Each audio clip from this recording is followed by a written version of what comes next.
Hello दोस्तों, स्वागत है एक बार फिर से आपका the key explorer YouTube channel के इस नए वीडियो में। कभी कभी मन करता है कहीं बाहर जाकर घूमने का, लेकिन जब बाहर कड़ाके की सर्दी हो तो पहाड़ों में जाने का सोच कर ही रोंगटे खड़े हो जाते हैं। और अगर आपको स्नो पसंद है तो बहुत अच्छी बात है, लेकिन अगर आप स्नोफॉल वाली जगहों पर नहीं जाना चाहते हैं तो आपके दिमाग में सिर्फ एक नाम आता है। एक क्या, बेसिकली कई सारे नाम आते हैं, लेकिन एक नाम आता है, वो है जयपुर का।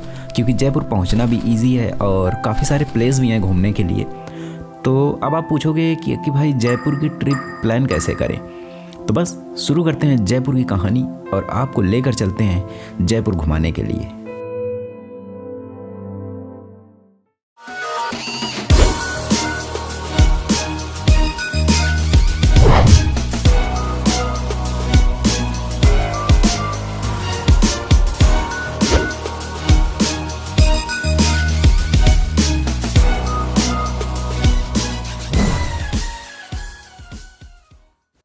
जयपुर पहुंचने के लिए आपके पास फ्लाइट, ट्रेन और बस तीनों रास्ते हैं। हम बताते हैं आपको कि आप ट्रेन से कैसे जा सकते हैं। अगर आपका भी होम टाउन कानपुर या लखनऊ है तो सबसे अच्छी ट्रेन है जयपुर एक्सप्रेस, जो कि लखनऊ से जयपुर के लिए चलती है और इसका फेयर आपको स्क्रीन पर दिख रहा है। तो ट्रेन से जयपुर जंक्शन पहुंचने के बाद अब आपके सामने प्रॉब्लम आती है रुकने की।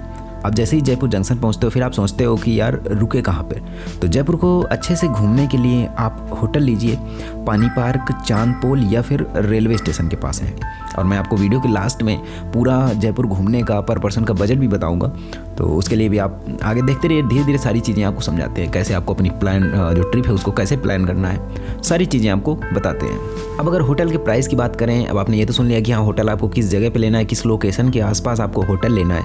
लेकिन अगर होटल के प्राइस की बात करें तो होटल आपको 1000 से 1500 रुपये में, या फिर जो आपका बजट होटल है वो 1000 से 1500 रुपये में आपको मिल जाएगा पर नाइट के लिए, 2 लोगों के लिए।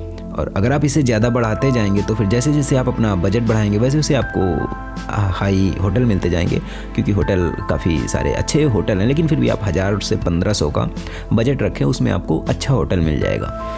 खैर, आपने होटल लिया, अपने होटल में गए, रिफ्रेश हुए और फिर आपके सामने अगला क्वेश्चन ये आया कि यहाँ पर जयपुर में खाने की क्या व्यवस्था है। जयपुर में आपको ढेरों रेस्टोरेंट मिल जाएंगे जिनमें खाने का जो खर्चा है वो 100 से 150 रुपये पर पर्सन के हिसाब से आता है। ये मैं चीज़ें जो आपको बता रहा हूँ ये मैं बजट के हिसाब से बता रहा हूँ। अगर आप एक बजट ट्रिप प्लान कर रहे हैं उसके हिसाब से आपको 100 से 150 रुपये में काफ़ी अच्छा खाना आपको मिल जाएगा। और ढेरों रेस्टोरेंट आपको जयपुर में मिल जाएंगे, जगह जगह पर रेस्टोरेंट है। कोई ऐसी एक स्पेसिफिक प्लेस नहीं है कि जिसके लिए मैं आपको बताऊँ कि आप वहाँ पर जाके आपको खाना मिलेगा। तो पूरे जयपुर में आपको रेस्टोरेंट ढेर सारे मिल जाएंगे और जो खाने का प्राइस है, जो थाली का प्राइस है, वो 100 से 150 रुपये में मिल जाएगा। चलिए, अब जयपुर पहुंच गए हैं, आपने खाना भी खा लिया। अब आपका अगला क्वेश्चन होगा कि जयपुर में कहाँ कहाँ घूमें और कैसे घूमें, क्योंकि सारी चीज़ें तो हो गई, आपने होटल ले लिया, खाना खा लिया, अब बात घूमने की आती है। तो घूमने के लिए मैं आपको बता दूं कि अगर आपके सामने सबसे पहला क्वेश्चन जो वो है कि सब कैसे घूमें। घूमने की जगह तो चलो मैं अभी आपको बता दूंगा, लेकिन कैसे घूमें। तो घूमने के लिए आपके पास 2 ऑप्शन है, या तो आप टैक्सी हायर कर सकते हैं, रेंट कर सकते हैं, या फिर आप बाइक रेंट कर सकते हैं। अगर आप विद फैमिली गए हैं, आपकी बड़ी फैमिली है, 4 से 5 लोग हैं, तो आप टैक्सी हायर कर सकते हैं। टैक्सी का जो चार्ज होता है वो 2500 रुपये से 3000 रुपये तक होता है, तो वो आप प्रेफर कर सकते हैं। और अगर आप 2 लोग हैं या फिर आप अकेले हैं तो आप बाइक रेंट कर सकते हैं। जो बाइक का रेंट होता है वो 500-600, जिस हिसाब से आप निगोशिएट कर पाएँ वैसे उनका प्राइस होता है। तो आप देखें, अगर पीक सीजन होता है तो फिर थोड़े से रेट उनके हाई होते हैं, लेकिन अगर सीजन पीक नहीं होता है तो फिर उनके जो ऑफ सीजन में थोड़े से रेट उनके लो होते हैं। तो इस बात का आपको ध्यान रखना है कि निगोशिएट आपको ज़रूर करना है ताकि आपको अच्छा प्राइस में मिल सके बाइक वगैरह। अब ये आप पे डिपेंड करता है कि आप जयपुर में कितने दिन घूमते हैं। वैसे जो मोस्टली जो ट्रिप प्लान करी जाती है वो 3 दिन की प्लान करी जाती है ट्रिप, और इसी में आप अच्छे से जयपुर को घूम सकते हैं। लेकिन अगर आप और भी ज़्यादा घूमना चाहते हैं तो आप 1 हफ्ते भी रुक जाइए जयपुर में, तो आप दूर दूर की प्लेस कवर कर सकते हैं। लेकिन जो मोस्टली ट्रिप बनाई जाती है वो 3 दिन की ही बनाई जाती है, और इसी में आप पूरी जयपुर को आराम से घूम के वापस आ सकते हैं। अब आपको बताते हैं कि जयपुर में आपको कहाँ कहाँ घूमना है, आप कहाँ कहाँ जयपुर में घूम सकते हैं और कौन सी जगह पे आपको नहीं घूमना है। तो सबसे पहली प्लेस है जयपुर में सिटी पैलेस, और यहाँ पर आपको ज़रूर घूमना चाहिए। मतलब आपको, अगर आपने सिटी पैलेस नहीं देखा तो समझिए आपने जयपुर में कुछ नहीं घूमा है। तो आपको सिटी पैलेस देखने ज़रूर जाना चाहिए। और सिटी पैलेस का टिकट जो है वो 200 रुपये का होता है पर पर्सन, और यहाँ घूमने में आपको 2 से 3 घंटे लग सकते हैं। और सिटी पैलेस घूमने के लिए आपको अगर मैं सजेशन दूँ तो आपको वहाँ पे ढेर सारे गाइड मिल जाएंगे, लेकिन आप उनसे निगोशिएट कर लें कि आप, अगर वो आपसे 500 रुपये बोलते हैं तो आप उनसे 200 रुपये बोल सकते हैं कि मैं 200 रुपये दूंगा, या फिर तो वहाँ पे काफ़ी निगोशिएशन होता है, तो आप निगोशिएट कर सकते हैं। और आपको गाइड लेकिन ज़रूर लेना चाहिए। आप ये मत सोचना कि मैं अकेले जाऊँगा फिर जाऊँगी और जाके घूम के वापस आ जाऊँगी, तो फिर आपका सिटी पैलेस जाने का कोई फ़ायदा नहीं है, क्योंकि आप कुछ भी वहाँ पे समझ नहीं पाओगे और आपको पता नहीं चलेगा कि आपको कैसे पूरे सिटी पैलेस को घूमना है।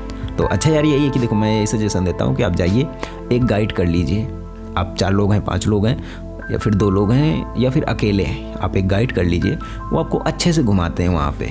तो मैं आपसे ये बोलूँ कि यार नहीं, मतलब गाइड मत करिएगा, ऐसे ही घूम लीजिएगा, तो वो सही नहीं है, क्योंकि अगर आप ऐसे जाओगे फिर आपका कोई फ़ायदा नहीं सिटी पैलेस जाने का। तो आप जाइए, एक गाइड कर लीजिए। जहाँ भी गाइड करना होगा मैं आपको बता दूंगा, जहाँ पे नहीं करना होगा वो भी मैं आपको बता दूंगा। तो सिटी पैलेस में आपको एक गाइड कर लेना है, वो आपको अच्छे से पूरे सिटी पैलेस को घुमा देगा। अब अगर मैं सिटी पैलेस की एक जगह में आपको घुमाता हूँ इसी वीडियो में, तो एक इन्फॉर्मेटिव वीडियो है और इसमें से वो वीडियो बहुत लंबी हो जाएगी, क्योंकि सिटी पैलेस की एक प्रॉपर अलग वीडियो बन सकती है और सभी जगहों की प्लेसेस की।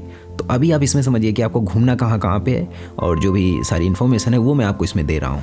तो सिटी पैलेस, और सिटी पैलेस के ही सामने, जैसे आप सिटी पैलेस के गेट से बाहर निकलेंगे, सामने ही जंतर मंतर है। जंतर मंतर भी आपको घूम लेना है, और सिटी पैलेस के साथ में ही हवा महल, यानी कि सिटी पैलेस, हवा महल और जंतर मंतर, ये तीनों जगह आपको एक साथ घूम सकते हैं, आपको एक साथ घूम लेनी चाहिए। और इनका जो टिकट प्राइस है वो जंतर मंतर का 50 रुपये और हवा महल का 50 रुपये। वैसे बेसिकली हवा महल को आप बाहर से घूम सकते हैं, वहाँ पे आप अंदर नहीं भी जाएंगे तो इतना कुछ खास फ़र्क नहीं पड़ता है, क्योंकि जब आपने सिटी पैलेस घूम लिया तो वो सिटी पैलेस का ही एक हिस्सा है हवा महल। आप उसे बाहर से देख सकते हैं, और बाहर से हवा महल को देखने का कोई चार्ज नहीं है।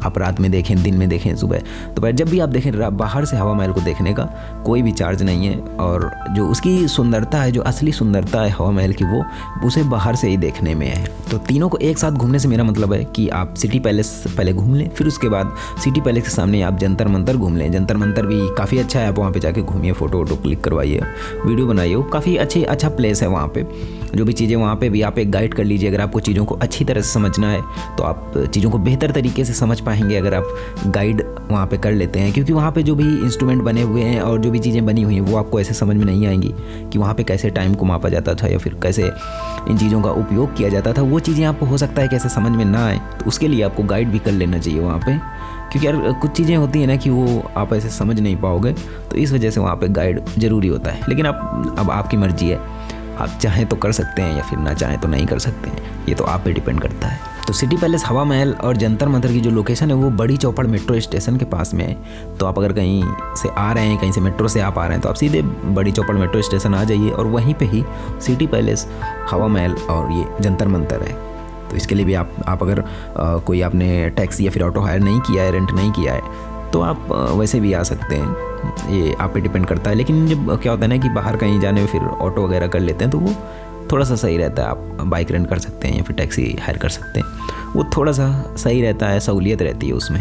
तो अब यहाँ पे आपने घूम लिया, और जब आप यहाँ से घूम के बाहर निकलेंगे तो हो सकता है आपको कोई ऑटो वाला या फिर कई सारे ऑटो वाले आपसे आके बोले कि मैं आपसे 400 या 600 रुपये लूँगा और आपको 5 से 6 जो प्लेस हैं वो घुमाऊंगा। ये हो सकता है वो आपसे आके बोलें, तो उसके लिए मैं आपको बताता हूँ कि वो आपको क्या बोलेंगे कि आइए बैठिए, मैं आपको वो 6 स्थान आपको दिखाएंगे, जैसे कि गायतोड़े की छतरियाँ और एक चाचा का जूता, मतलब इस टाइप से। यार पता नहीं क्या, मेरे को तो अभी याद भी नहीं उन्होंने क्या क्या बोला था। और ईसर लाट, तो उसमें सिर्फ 2 चीज़ें घूमने वाली हैं, और वो है एक गायतोड़े की छतरियाँ, वो घूमने वाली हैं। और जैसे कि जो उन्होंने ईसर लाट बताया, लेकिन वो वहाँ पे मुझे कुछ खास लगा नहीं, बस ये है कि वहाँ से जो जयपुर है, जयपुर का पूरा व्यू आता है, एरियल व्यू वहाँ से देखने पे, तो वो आप नाहरगढ़ के फोटो में भी जाके देख सकते हैं। तो ईसर लाट का भी मुझे कुछ अच्छा नहीं लगा। और जैसे जो गायतोड़े की छतरियाँ हैं, वो वहाँ पे आप जा सकते हैं, वो थोड़ा सा अच्छा प्लेस है। लेकिन जो और उन्होंने प्लेसेस घुमाए मुझे कि यहाँ पे, तो वो मोस्टली क्या होता है कि जब आपको दूसरे स्थान दिखा रहे होते हैं, जैसे वैक्स म्यूजियम, वहाँ भी जाना व्यर्थ है, वहाँ पे भी आपका वो वर्थ इट नहीं रहेगा। तो वैक्स म्यूजियम में जाना बिल्कुल बेकार है, आप वहाँ पर मत जाइएगा, क्योंकि आप क्यों फालतू 300 से 400 रुपये वहाँ पे खर्च करोगे जाके, वहाँ जाना बिल्कुल भी वर्थ इट नहीं। मैं गया था, लेकिन मेरे को कुछ ऐसा लगा नहीं वहाँ पे देखने लायक। बस यही है कि वो मोम के पुतले बने, लेकिन वो बस आप ये समझिए कि वहाँ पे जाना सही नहीं है, मेरी ये सजेशन है। बट आपकी मर्जी करे तो आप जा सकते हैं। और जो प्लेस आपको घुमाते हैं कि हाँ वहाँ पे ऑर्गेनिक कपड़े बनते हैं या फिर ऐसे ऐसी कई ढेर सारी चीज़ें आपको बताएंगे, तो वो मोस्टली आपको मैनिपुलेट कर रहे होते हैं चीज़ों को खरीदने के लिए। जैसे कि जब आप सिटी पैलेस में जाएंगे तो जो गाइड होते हैं वो भी आपको धीरे धीरे से इस तरह से आपको मैनिपुलेट करते हैं वहाँ की चीज़ों को खरीदने के लिए कि आपका भी मन करने लगेगा कि हाँ यार ये चीज़ तो मुझे खरीदनी ही चाहिए। वो इस तरह से आपको धीरे धीरे से मैनिपुलेट करते हैं। तो इन चीज़ों पे आपको बिल्कुल भी ध्यान नहीं देना है। और जो ऑटो वाले भैया ने आपसे बोला कि हाँ 400-600 रुपये लेके मैं आपको कई जगह घुमाऊंगा, उन पर भी बिल्कुल ध्यान नहीं देना है। आपको उन्हें अपनी जगह बतानी है कि हाँ मुझे बस यहाँ पे चलना है और यहाँ से यहाँ पे चलना है, ये चीज़ें आपको उनको बतानी है। वो क्या बता रहे हैं उन पर कोई मतलब मन रखिए कि वो आपको 4 जगह घुमा रहे हैं, 6 जगह घुमा रहे हैं, इससे आपको मतलब नहीं रखना है, क्योंकि वो धीरे धीरे मैनिपुलेट करके आपको बस 2 जगह घुमाने के बाद फिर वो आपको सामान खरीदने के लिए थोड़ा सा है ना ऐसे मतलब मैनिपुलेट करते हैं। तो इस वजह से वो मेरे को सही नहीं लगा और मुझे लगा कि ये चीज़ें आपको बतानी चाहिए, इस वजह से मैं आपसे ये सारी चीज़ें शेयर कर रहा हूँ। अब जो अगली प्लेस है घूमने वाली वो है आमेर फोर्ट या फिर अंबर फोर्ट। और यहाँ पर जाने में आपको 100 रुपये का टिकट लगता है। और जब आप यहाँ से टैक्सी से या फिर किसी ऑटो वगैरह से जाएंगे तो आपको हो सकता है ऑटो वाला आपसे 100 से 150 रुपये ले वहाँ जयपुर से आमेर फोर्ट तक जाने का, या फिर टैक्सी वाला आपसे 200 से 400 रुपये ले वहाँ तक जाने का। तो आप उनसे बोल दीजिए कि हाँ वहाँ जाके वो छोड़ के वापस आ जाएं और बाकी आप अपने वहाँ से फिर से दूसरी कोई टैक्सी कर लीजिएगा, या फिर आप चाहें तो यहाँ से वहाँ तक जाने और वापस आने का भी कर सकते हैं, वो आपका वेट कर लेंगे। क्योंकि वहाँ पे घूमने में आपको मोस्टली 2 घंटे लगेंगे आप अगर अच्छे से आराम से घूमते हैं। और वहाँ पे भी आपको गाइड करना चाहिए, क्योंकि जब गाइड आपके पास होगा तो वो आपको पूरा जो फोर्ट है आमेर फोर्ट वो अच्छे से घुमा देगा। और आमेर फोर्ट जो है वो काफ़ी बड़ा, जो बड़ी जगह पे बना हुआ है, काफ़ी बड़ा है। तो वहाँ पे घूमने में हो सकता है अगर आप अकेले घूमेंगे तो आप अच्छे से उसे नहीं घूम पाएंगे, तो वहाँ पे भी आपको एक गाइड कर लेना चाहिए। और आमेर फोर्ट की अगर टिकट की बात करें तो वहाँ का टिकट प्राइस 100 रुपये का होता है। और यहाँ का शीश महल और कई सारी ऐसी जगह हैं, जो शीश महल है वो तो देखने लायक है, मतलब बड़ी खूबसूरत जगह है वो शीश महल जो बना हुआ है यहाँ पर आमेर फोर्ट में। और भी कई सारी यहाँ पर जगह बनी हुई हैं, जैसे कि आपने किसी हिस्ट्री में सुना होगा कि जो राजा था, जो राजा की रानियाँ थी वो अपने घर से ही मतलब अलग अलग अपने राजा की रानियों के कमरे में जाता था, तो दूसरी रानी को पता नहीं चलता था। इस टाइप का आपने सुना होगा कुछ हिस्ट्री में। अगर मैं उसे पूरी क्लियर तरीके से यहाँ पे बताऊँगा तो वीडियो बहुत लंबा हो जाएगा, इस वजह से मैं सिर्फ आपको इन्फॉर्मेशन दे रहा हूँ, इस बात का आप ध्यान रखें। तो आमेर फोर्ट घूमने के बाद आपको जयगढ़ फोर्ट भी घूमना चाहिए। और जयगढ़ फोर्ट का जो टिकट प्राइस है वो 50 रुपये का होता है। और जयगढ़ फोर्ट में ही जो एक दुनिया की सबसे बड़ी तोप थी जयमार तोप, वो जयगढ़ फोर्ट में ही रखी हुई है। तो आप वहाँ पे जाके भी जयगढ़ का भी किला आप आराम से घूम सकते हैं और काफ़ी चीज़ें आपको वहाँ पे भी देखने को मिलेंगी। अब देखिए जो किले होते हैं वो मोस्टली लगभग सेम ही होते हैं, लेकिन अलग अलग कुछ चीज़ें उसमें अलग होती हैं, तो वो आप चाहें तो वहाँ पे जाके देख सकते हैं। और जयगढ़ फोर्ट को घूमने के बाद फिर अगला जो प्लेस आता है वो है नाहरगढ़ फोर्ट का। और नाहरगढ़ का भी टिकट जो प्राइस है वो 50 रुपये का है। और नाहरगढ़ फोर्ट से आपको पूरे जयपुर का बड़ा ही खूबसूरत व्यू देखने को मिलेगा और यहाँ भी आपको ज़रूर जाना चाहिए। अब अगले प्लेस की अगर बात करें तो अगला प्लेस है एल्बर्ट हॉल म्यूज़ियम, और ये जयपुर में ही है। और यहाँ का टिकट प्राइस भी 50 रुपये है। और यहाँ आपको इवनिंग में जाना चाहिए, क्योंकि अगर आप दिन में जाएंगे तो हो सकता है आप इसकी खूबसूरती ना देख पाएँ, लेकिन जब आप शाम को जाएंगे तो ये लाइटों, रंग बिरंगी लाइटों के बीच में ये बड़ा ही खूबसूरत लगता है। तो आपको एल्बर्ट हॉल म्यूज़ियम को देखने के लिए हमेशा शाम को जाना चाहिए। अंधेरे में जब आप रात में जाएंगे, मतलब शाम को 6 से 7 बजे के बाद में, तो यहाँ पर रंग बिरंगी लाइटें जलती हैं और ये बड़ा ही खूबसूरत देखने में लगता है। और अब जो लास्ट प्लेस है जयपुर में घूमने के लिए वो है जयपुर का जल महल। और जयपुर से आमेर फोर्ट के रास्ते पर मानसागर लेक पर यह महल बना हुआ है। और इस महल को सवाई जयसिंह ने 1799 ईस्वी में बनवाया था। अब जल महल को अगर दूसरे भाषा में बोलें तो इसे रोमांटिक महल भी कहते हैं और इसकी भी हिस्ट्री काफ़ी लंबी है। तो इस जो 5 मंजिला महल है, ये वैसे आपको दिखाई देता होगा कि ये सिर्फ ऊपर की 1 मंजिल, ये छोटा सा महल बना हुआ है, लेकिन ये 5 मंजिला महल है और इसकी 1 मंजिल सिर्फ ऊपर दिखाई देती है, बाकी जो इसकी 4 मंजिल है वो पानी के अंदर है। तो यहाँ जल महल के पास में जाके आपको वहाँ अंदर तो जाने को नहीं मिलेगा, लेकिन आप इसी जल महल से थोड़ा सा दूर पर आप वहाँ पे आराम से बाहर घूम सकते हैं। और यहाँ पे भी आपको एक छोटी सी मार्केट मिल जाएगी जल महल के पास में भी, तो वहाँ पे आपको शॉपिंग कर सकते हैं। बाकी जल महल में आपको अंदर जाने को नहीं मिलेगा, ये मैं आपको पहले से बता दूं। तो आप यहाँ पे जाके अपना काफ़ी सारा ढेर सारा क्वालिटी टाइम स्पेंड कर सकते हैं और यहाँ पे आप आराम से घूम सकते हैं। और इस तरह से जयपुर के जल महल को घूमते हुए आप अपनी ट्रिप को कंप्लीट कर सकते हैं। अब अगर लास्ट में फाइनली अगर जयपुर में 3 दिन की ट्रिप खर्चे की बात करें तो सारा कुछ अगर आप 2 लोग जाते हैं तो आपको खर्चा लगभग 5,000 रुपये पर पर्सन के हिसाब से आ सकता है। और इसमें बाकी ट्रेन और फ्लाइट या फिर बस का खर्चा इंक्लूड नहीं है, उसकी टिकट इंक्लूड नहीं है।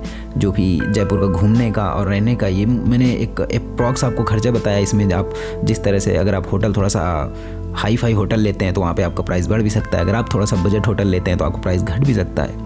और घूमने का भी टैक्सी और इसका अलग अलग हो सकता है, वो आप पे डिपेंड करता है। बाकी एक जो मैंने एक टोटल अप्रॉक्स खर्चा लिया है वो 5,000 रुपये पर पर्सन का 3 दिन का खर्चा आपका घूमने का आ सकता है। तो जयपुर की ट्रिप के बारे में मैंने आपको ढेर सारी जानकारी दे दी। फिर भी अगर आपको कोई प्रॉब्लम है या फिर आपके ट्रिप को प्लान करने में कोई भी समस्या आ रही है तो आप मुझे नीचे कमेंट बॉक्स में कमेंट कर सकते हैं, या फिर आप मुझे इंस्टाग्राम में DM करके सीधे मुझसे पूछ सकते हैं कि आपको क्या जानना है या फिर आपको अपनी ट्रिप प्लान करने में कहाँ पे प्रॉब्लम आ रही है। और अगर वीडियो आपको पसंद आया हो तो वीडियो को लाइक कीजिए, और अगर अभी तक चैनल को सब्सक्राइब नहीं किया है तो चैनल को सब्सक्राइब कर लीजिए और इंस्टाग्राम पर मुझे फॉलो कर लीजिए। और इस वीडियो को यहीं पे ख़त्म करते हैं और मिलते हैं आपसे किसी ऐसी ही नई इन्फॉर्मेटिव वीडियो में। तब तक के लिए tata bye bye and take care.